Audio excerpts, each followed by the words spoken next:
Rev it up and welcome to Cars Yeah, show number 2404. Today we're going racing.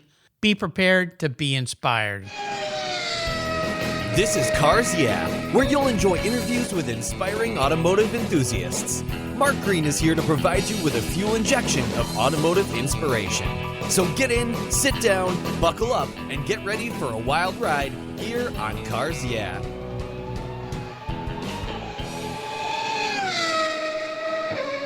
Hello, inspiring automotive enthusiasts, and welcome to Cars Yeah. Today I'm with a racer, a guy that holds a record when it comes to racing, somebody who really enjoys getting behind the wheel by the name of Jasper Drengler.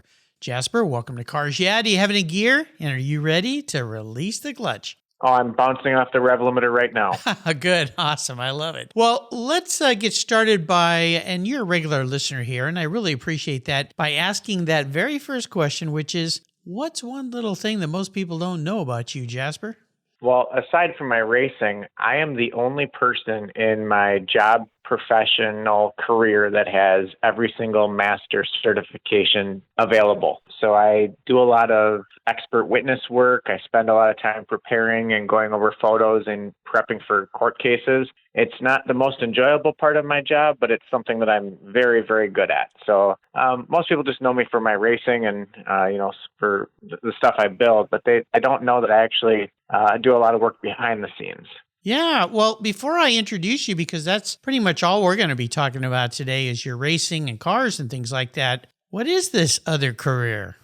So I build fireplaces, anything from just a plain average family home fireplace to fireplaces that cost more than a year's racing budget. And as a result, I've earned 4 different master certifications. I'm certified to install any type of fuel. I make my own custom burner pans for hotels, restaurants, and large homes. And I travel the country doing it. People will hire my company to drive as far as Arizona, all the way up through the Northeast, all over the country to build one-of-a-kind, amazing master fireplaces. Wow. So this begs a question for you, because a lot of homes have fireplaces in them. What's the number one thing somebody who has a fireplace in their home that they should do to keep it safe? You just have to have it inspected regularly. The number one thing that I find when I go and look at a house that's burnt down are birds' nests and clearances and improper maintenance. Fireplaces and chimneys need regular inspections. The National Chimney Sweep Guild recommends yearly inspections and cleaning as needed. And it's so many times, if the technician would just have gone on the roof and done a little bit better inspection, we could save houses from burning down. Wow. Well, I would imagine most people don't do that. They probably don't even think about it. And is that the same for both wood burning and gas fireplaces? For both wood and gas. So the National Fire Protection Agency, the National Chimney Sweep Guild, and the Chimney Safety Institute of America will all tell you the same thing, to have every single burning appliance inspected every year, and make sure it's by a certified technician, somebody that's actually gone out and earned a certification. In a lot of states, it's not required, which is crazy, but I make every single one of my technicians go to school, earn the certification before I send them out to tell people it's okay to start a fire in their house. Yeah, no kidding. Don't play with fire. It's very, very dangerous. Fascinating. Well, let's get into the car world, because this isn't fire, yeah, it's cars, yeah. Although I guess you could do an entire podcast about that, about being safe and all those things. So let me give you an introduction here, Jasper. Jasper Drengler is a racer who last spring became the first driver to race in all 50 states. Wow. Since he could crawl, Jasper has been infatuated with cars, and for the last 17 years of his life, he attended the Indy 500. He spent most of his weekends at Wisconsin short tracks back in the day watching races, and after finishing school, he hopped into a race car and started racing himself, sometimes as many as 5 races a week. And over the last 23 years, he's earned some championships at local tracks, touring series, and an SCCA conference championship. Jasper also spent several years racing professionally. We'll learn a lot more about this and how he has done all this in a few moments, but first a word from our sponsors, so give them a little love. They'll put some petrol in the tanks here, and we'll be right back. Buckle up. Years ago, when it was time to renew my collector car insurance policy, my carrier's rates went up. way up. But my usage was the same, and I never made a claim. I didn't even have a ticket. So what's with that? So I turned to American Collectors Insurance. Has your collector car insurance recently raised your rates for no good reason? Tired of paying an annual membership fee? Then it's time to look around and call American Collectors Insurance. I shopped around, I asked friends for recommendations, and found a winner that I can trust. And boy, I'm glad I did. I saved hundreds of dollars every year and slept better at night knowing my baby was properly insured. American Collectors Insurance have been protecting vehicles since 1976. They provided me with an agreed value insurance policy backed by their history of taking great care of their clients. What could be better than that? So give them a call and ask for a quote today. 866-ACI-YEAH. That's 866-224-9324. And protect the ones you love like I did with American Collectors Insurance. Classic car insurance designed by collectors for collectors.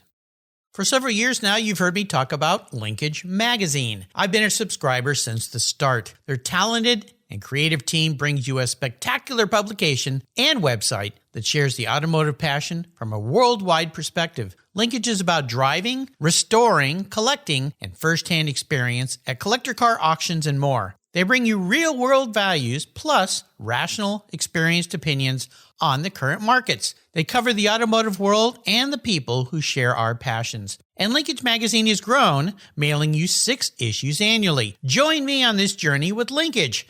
They're geared for the automotive life. You can subscribe at linkagemag.com. So Jasper, we are back. So I want to dive a little deeper in the corner and go back in time here.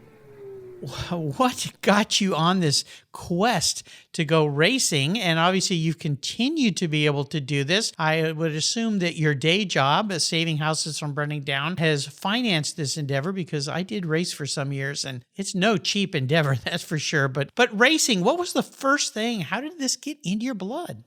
Well, as a child, just attending races, I loved it. I sat on the very first row, cheering on the cars that my dad had sponsored back in the day, and that's all I wanted to do. And having a lot of siblings, and my parents, as I got old enough to, weren't able to help me out, so I just had to work, and I would work as many jobs as I had to be able to afford to go racing. So back in the early 2000s, I was able to race 5 nights a week, and the payout wasn't great. Gas was cheap, and when you can bring home just a little bit more money than your entry fee and your tires and your gas cost, bonus, it's very addictive. Very, very addictive. So wait, I have to stop you here, because everybody listening who's a racer is going, wait a minute, you can actually do that? How did you do that? So what kind of racing were you doing where they actually would pay you enough that would offset your costs? What kind of racing was that?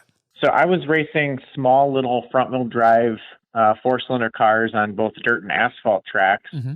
And I was getting about $100 a night. And in Wisconsin, we have so many tracks and the rules were so similar. I was driving used tires. I worked at a tire shop part-time, so my tires cost me $5-10 a piece.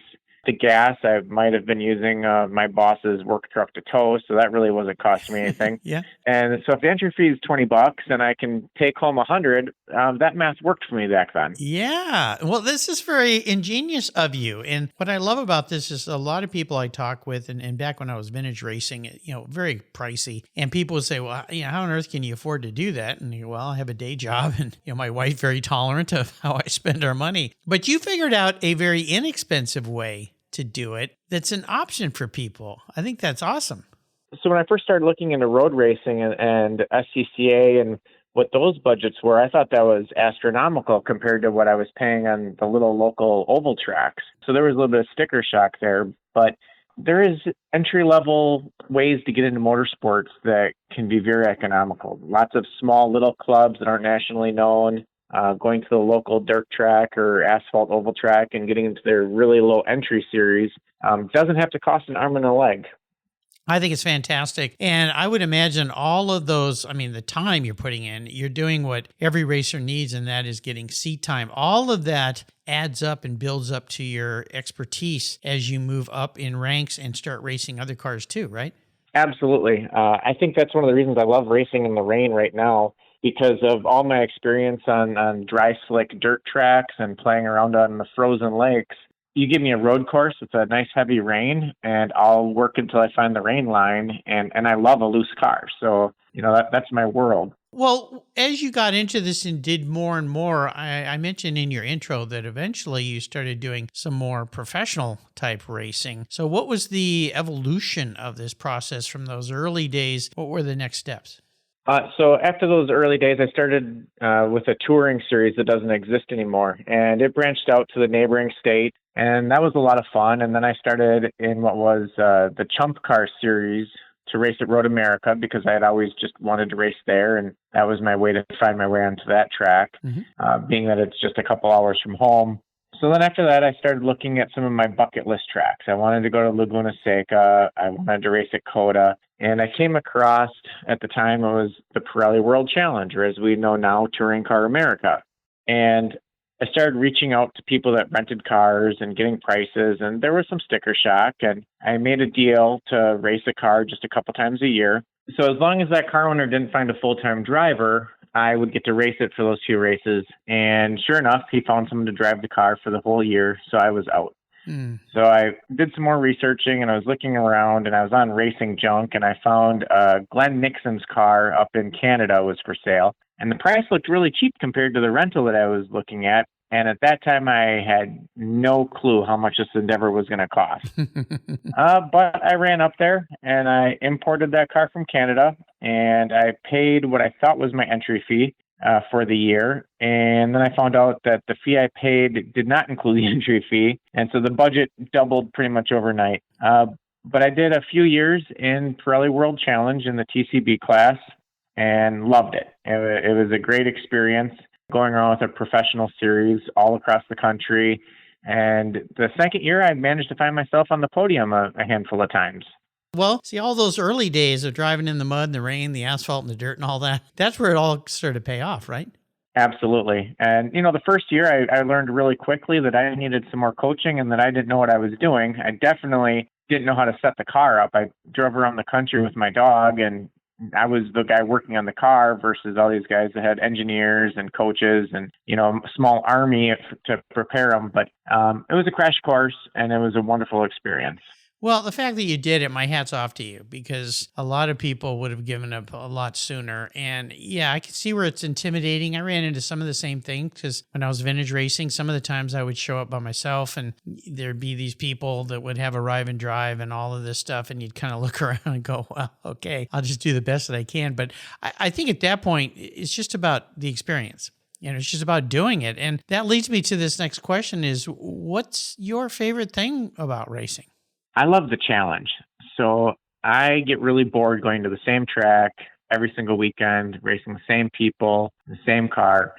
So I love the thrill of the first time going on a new track and learning the line and the constant improvement all week long. I have buddies that do track days, and they go to the same track every couple weekends and just try to better their lap time. And that's fun. You come home, you tweak the car, you tweak yourself, you go back out, you're a little bit better. But when you can go to a new track and watch seconds drop every time you go out on a course, that's great. And I love the thrill of the competition. Racing a stopwatch is fun. There's a few events that I have on my list that I'm going to be doing that, but I love the wheel-to-wheel action. Oh, well, what fun. And the fact that you've raced in 50 states is pretty amazing. So maybe we can just hit on like 2, 3, or 4 tracks that you look back now and you go, oh my gosh, that thing was everything I ever dreamed it to be.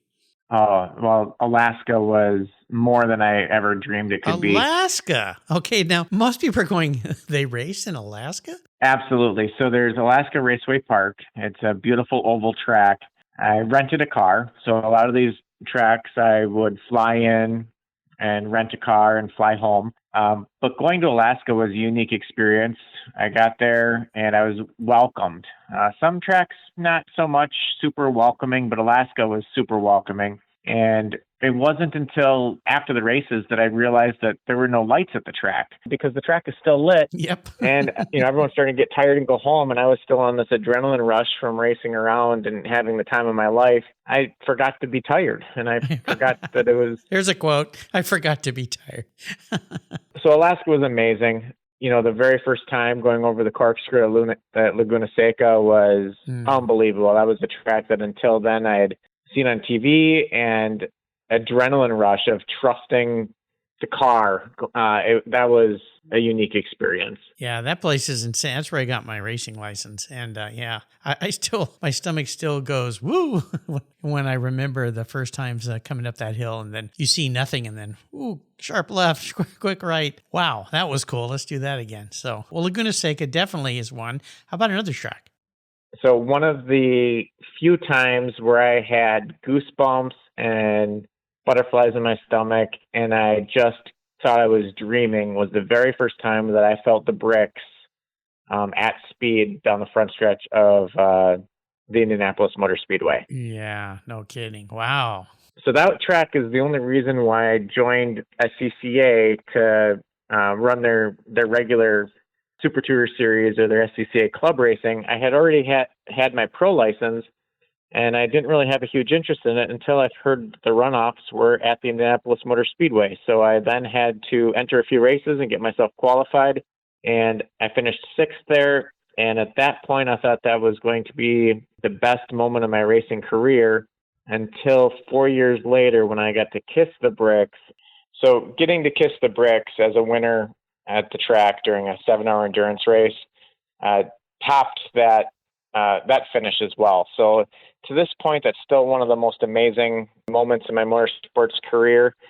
I did get to go to Germany and run the Nürburgring once, and that's right up there on my list of coolest in-car moments. But I think winning at Indy is still number one.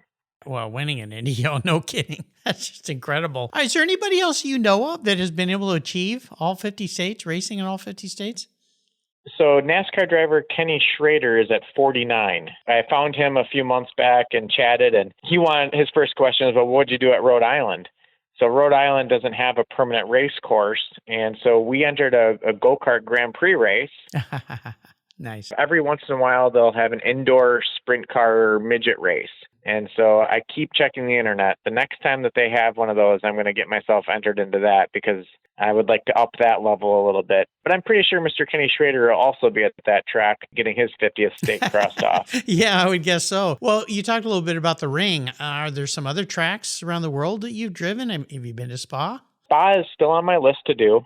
I did go down to the Bend in South Australia and race down there in a ute. That was a pretty cool experience. The owner of the car asked me when I get to turn one, am I going to shift or roll down the window? Because it was the first time driving a manual with the left-hand side shifter. Oh, yeah. But that was a wonderful experience over in Australia. How about New Zealand? I know people have done a lot of racing there.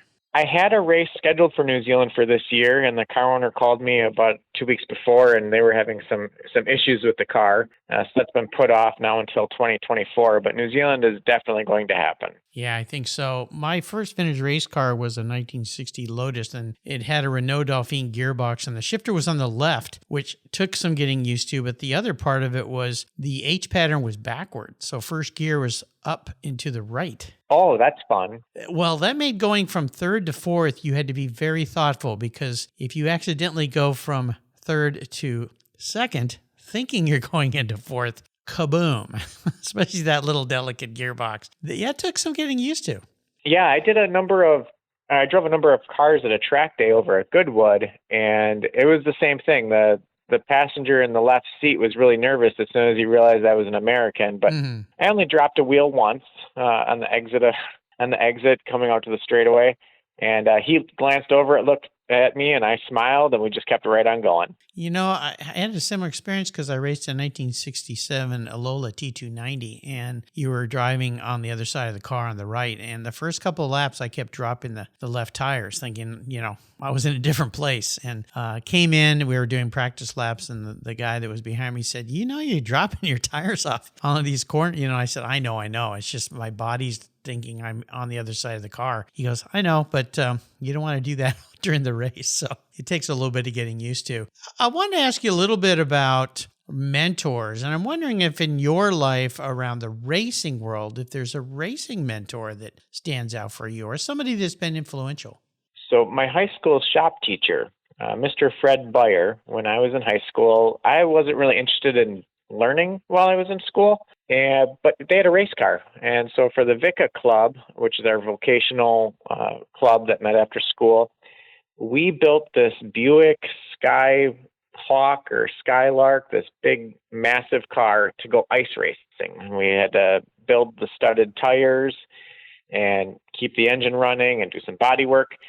So I believe it was a Skylark, a really large four-door beast of a car. And in order to get to drive the car on the frozen lake, we had to have good grades and show up for school. And so, that was enough motivation for me to keep my grades up and work a little bit harder so that I could get to play with the race car on the weekends with the VICA Club. And, Mr. Beyer was a great person in my life. We're still friends to this day. And his wife ended up helping my son through some learning disabilities in his elementary school career. So that family is just, I'm in my 40s and I'm still friends with my high school shop teacher. And I think that's pretty awesome. That's really awesome. Pretty darn rare. And there are those teachers in all of our lives that really stand out. We wish they all could be like that, but it's like anything, but that's tremendous. Now, challenges. I like to ask questions about those because it helps listeners who might be going through similar things realize that there is a way out of challenges. When it comes to this world of racing, I can't even imagine how you could probably do a whole show on this. What would you say is the biggest challenge of trying and being a guy who races in every state and even more? So that was pretty easy in hindsight because when you show up to a track that you're not familiar with and you race against people, you're allowed some leniency in the rules or in the specifications because you're just there for one night. There were a couple tracks where they didn't think that way and they didn't want me to unload the car and they were scared of an outsider showing up. And there were tracks where the local drivers weren't excited to see you there and, they'd put an extra fender to you and they'd move you out of the way. And I remember one track, I unloaded my car out of the trailer and a guy comes over and he says, "That's a real pretty car. It's not going to leave here looking like that." And Oh my gosh. they kept their promise. So, Wow. there's been some adversity. I had some gallons of gasoline, some jugs walk off at a track one night and you just move on. It's not a big deal. Wow. And we never publicized the bad things or the bad tracks. I'm real big in never saying anything negative about a racetrack in public. We're losing too many of them as a whole, but I'll make sure to promote the good ones as best I can. Yeah, that's really discouraging when you hear something like that because you like to think that, like the car hobby, that everybody is welcoming. At least I know in vintage racing, it was really the opposite. Anywhere I went, people wanted to help. I even had times where parts broke on the cars we didn't have, and people would come up and say, "Here, you can have my clutch," And it's just, but that's vintage racing, which is kind of different.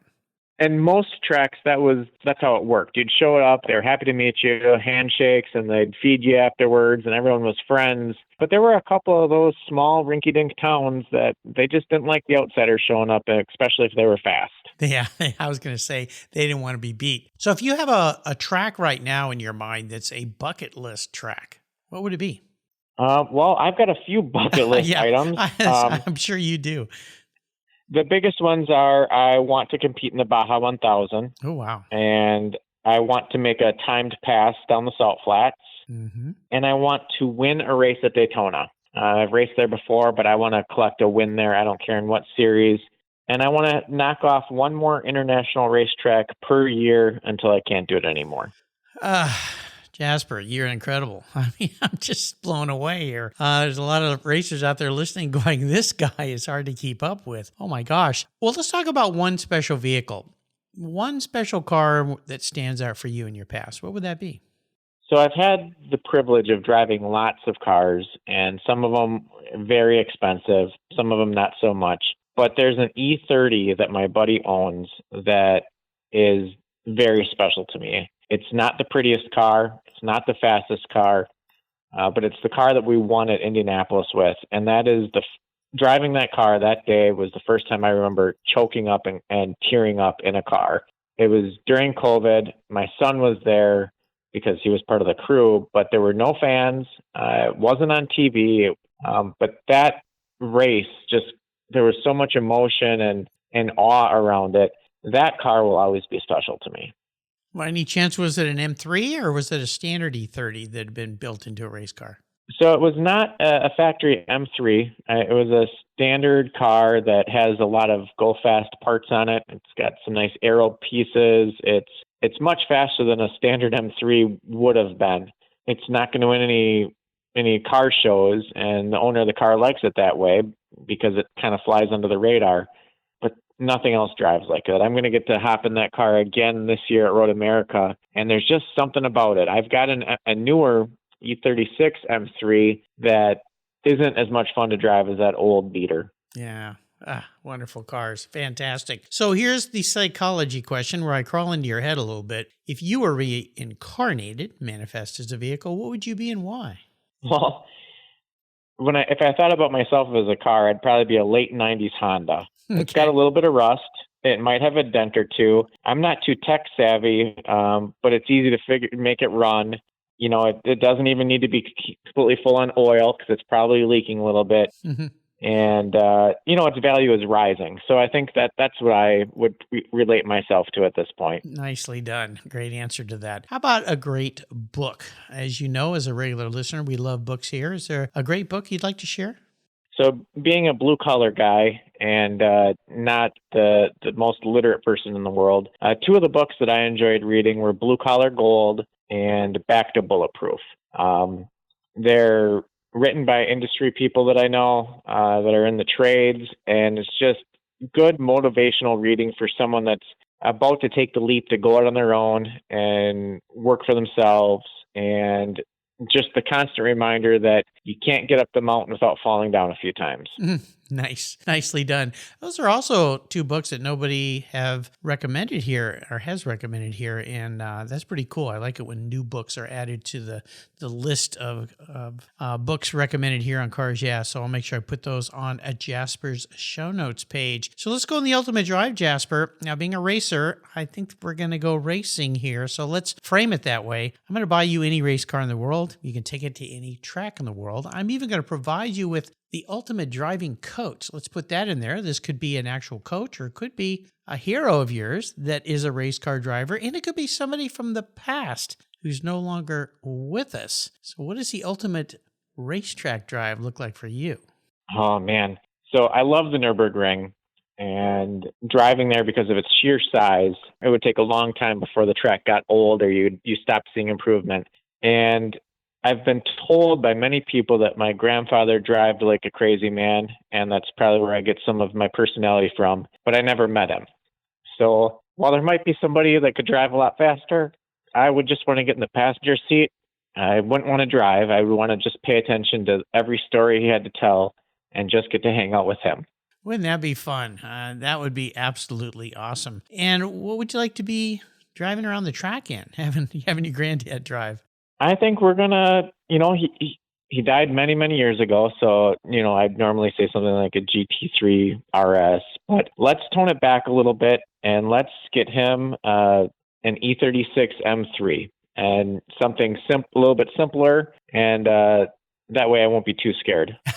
Smart guy. I'll tell you, that's the first car that I ever took on a track. I had I had two of them actually as daily drivers, commuter cars, but that's the first car that I took to a BMW club event to see if racing was something I wanted to do. I had a set of slicks that I would put two in the trunk and two in the back seat with the seat belts wrapped around them and take that car to tracks. And that's what led me to vintage racing. So wonderful cars. And what's great now is you're starting to see some of those survivors come back on Bring a Trailer and people selling those E36 M3s. So I've got one in my garage and it is absolutely gorgeous. Oh, nice. What color is it?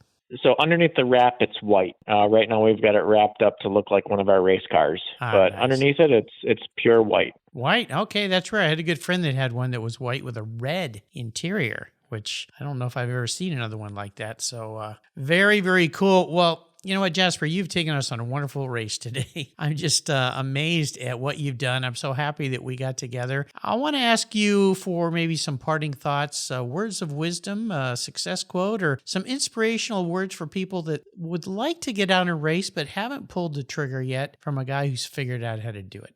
Just go to the track. Even if you don't plan to get on the track that day, Every single track across the country has got something going on every weekend of the summer. And just go to the track. You'll be welcome with open arms, and start making friends and just hang out. And slowly you'll find a way to get on track, even if it's just a track day or a time trial, or you're just driving around on like a track night of America, just pacing around to tracks and dreaming what it would like to go around at speed. Yep. Just go to the track. Best advice I've ever heard. How can people follow along with you and learn more about what you're doing? Do you keep a social media presence so people can see where you're at? So if somebody would like to see the list of 130 tracks that I've raced at so far, you can find that on Facebook under the Drengler Racing page. You can follow that, like it. And you can find me, Jasper Drengler, on most social media platforms. Facebook is probably the best place to follow us. I put some goofy stuff on TikTok that's chimney and car related. But yeah, feel free to follow. I'm going to the Baja 1000 to work this November, and I've got a lot of goals, and I'm just going to keep checking off tracks all over the country. I have no doubt you're going to do that. I did get to do a pre-run, half-day pre-run way back down there in Baja, and all I could say is I couldn't wait to get out of that car. I thought I was going to die. I wasn't driving, and I don't do very well in the other seat, but it was not one of these big monster trucks with a lot of throw. We got bounced around pretty good. It was an old kind of I guess they call them kind of like a sand rail, but a Baja type vehicle. But you're going to have fun for sure, especially being at the wheel. Jasper, hey, thank you for inspiring all of us to get out there and live and do our dreams. You're a guy who walks his talk, and he's done it. Absolutely amazed at what you've done. Until you and I talk again, I'll see you probably at a racetrack somewhere. Thank you, sir. Have a good day. You too. If you're listening to this program, there's a pretty good chance you believe what I believe, that the collector vehicles we love are more than just a means of getting from one place to the other. They're a part of our culture, our identity, and as a people, they bring us together at vintage races, classic car auctions, and 1,000-mile rallies. That's why I support the RPM Foundation, which exists to ensure that the critical skills necessary to preserve and restore these important vehicles aren't lost to time. RPM stands for Restoration, Preservation, and Mentorship, and their goal is to inspire the next generation of vehicle restoration professionals through its outreach programs. And they include Shop Hop, Off to the Races, the RPM Future Class, and many others. These programs engage talented young people across the country and connect them with mentors and a variety of opportunities in the industry. For more information on how the RPM Foundation is driving the future of collector vehicles skill trade, visit rpm.foundation today. Thank you so much for joining us on today's ride here at Cars Yeah. Drive on over to carsyeah.com to find show notes and inspiring automotive fun. Download your free copy of Filler Up, a fun book filled with gorgeous photographs of fuel filler fun, including quotes from more inspiring automotive enthusiasts. Download your copy today, and we'll see you next time on Cars Yeah.